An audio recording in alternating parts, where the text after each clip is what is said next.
ZEE5 ಇರುವಾಗ ನೀವು ನಿಮ್ಮ ನೆಚ್ಚಿನ ಶೋಗಳನ್ನ ಎಂದಿಗೂ ಮಿಸ್ ಮಾಡಿಕೊಳ್ಳುವುದಿಲ್ಲ. ಅದು ಸಂಪೂರ್ಣ ಉಚಿತವಾಗಿ.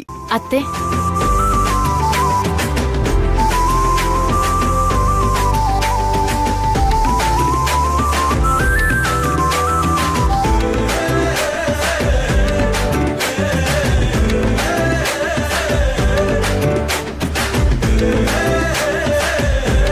ತಾತ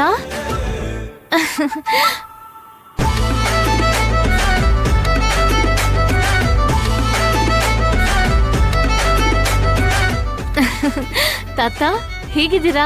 ಚೆನ್ನಾಗಿದ್ದೀನಮ್ಮ, ನೀನ್ ಹೇಗಿದ್ದೀಯಾ? ಚೆನ್ನಾಗಿದ್ದೀನಿ. ಬನ್ನಿ ತಾತ, ಬನ್ನಿ ಬನ್ನಿ ಕೂತ್ಕೊಳ್ಳಿ. ಅತ್ತೆ, ಮಾವ, ಇವರೇ ಪ್ರಸಾದ್ ರಾವ್ ಅಂತ ನಮ್ ನೀರಜ್ ಅವ್ರ ತಾತ. ನಮಸ್ಕಾರ. ನಮಸ್ಕಾರ ಸರ್. ಕೂತ್ಕೊಳ್ಳಿ. ಕೂತ್ಕೊಳ್ಳಪ್ಪ. ಅನಂತ, ಹೇಗಿದೀಯಾ? ನಾನ್ ಚೆನ್ನಾಗಿದ್ದೀನಿ. ಎಲ್ರೂ ಒಟ್ಟಿಗೆ ಬಂದಿದ್ದೀರಾ? ಏನ್ ಮನುಷ್ಯ, ಏನ್ ವಿಷಯ?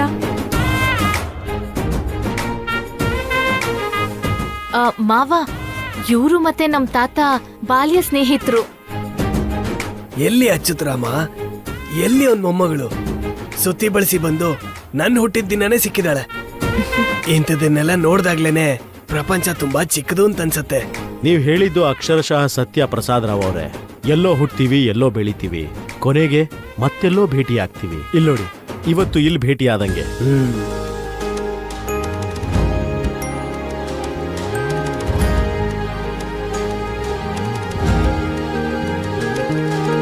ನಮ್ ನೀರಜ್ ಕೂಡ ನಿಮ್ ಕುಟುಂಬದ ಬಗ್ಗೆ ತುಂಬಾನೇ ಹೇಳಿದಾನೆ. ಒಟ್ಟು ಕುಟುಂಬ ಅಂದ್ರೆ ಹೇಗಿರ್ಬೇಕು, ಅದೇ ತರ ನಿಮ್ ಫ್ಯಾಮಿಲಿ ಇದೆ ಅಂತ ತುಂಬಾ ಹೊಗಳ್ತಾ ಇರ್ತಾನೆ.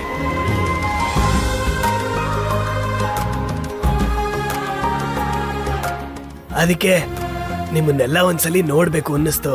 ಅಷ್ಟೇ ಅಲ್ದೆ ನಮ್ಮ ಭಾಗ್ಯನ ಅತ್ತೆ ಮನೆ ಅಲ್ವಾ, ಅದಕ್ಕೆ ನೋಡ್ಕೊಂಡು ಹೋಗೋಣ ಅಂತ ಬಂದೆ. ತುಂಬಾ ಸಂತೋಷ ಆಯ್ತು. ಇತ್ತೀಚೆಗೆ ನೀರಜ್ ಕೂಡ ನಮ್ಗೆ ಹತ್ರ ಆಗ್ತಿರೋದು, ಹಾಗೆ ನೀವು ಕೂಡ ನಮ್ಮ ಮನೆಗೆ ಬಂದಿದ್ದು ನಮ್ಮ ಮನ್ಸಿಗೆ ತುಂಬಾನೇ ಸಂತೋಷ ಆಗ್ತಿದೆ.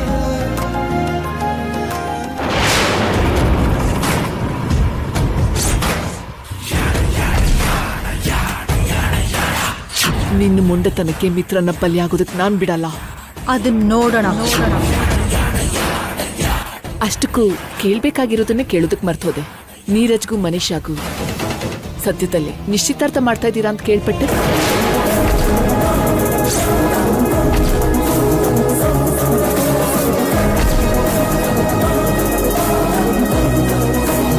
ಹೌದು ಅರವಿಂದ್ ಅವ್ರೆ, ನಮಗೂ ಕೂಡ ಈಗಷ್ಟೇ ಅವನ್ ಪ್ರೀತಿ ವಿಷಯ ಗೊತ್ತಾಯ್ತು.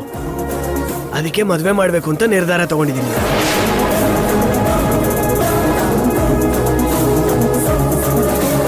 ಆದಷ್ಟು ಬೇಗ ನಿಶ್ಚಿತಾರ್ಥ ಮುಗಿಸಿ ಅದಾದ್ಮೇಲೆ ಮದುವೆನ ಮುಗಿಸ್ಬಿಟ್ರೆ ಇವನ ಜೊತೆನಲ್ಲಿ ಮನುಷ್ಯನ್ ಕೂಡ ಅಮೆರಿಕ ಕಳಿಸ್ಬೋದು ಅಂತ ನನ್ನ ಯೋಚನೆ.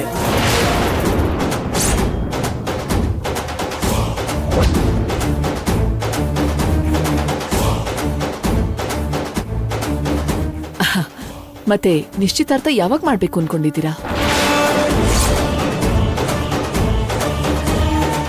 ZEE5 ಆಪ್ ಡೌನ್ಲೋಡ್ ಮಾಡಿ ಎಲ್ಲಾ ಸಂಚಿಕೆಗಳನ್ನು ಸಂಪೂರ್ಣ ಉಚಿತವಾಗಿ ನೋಡಿ.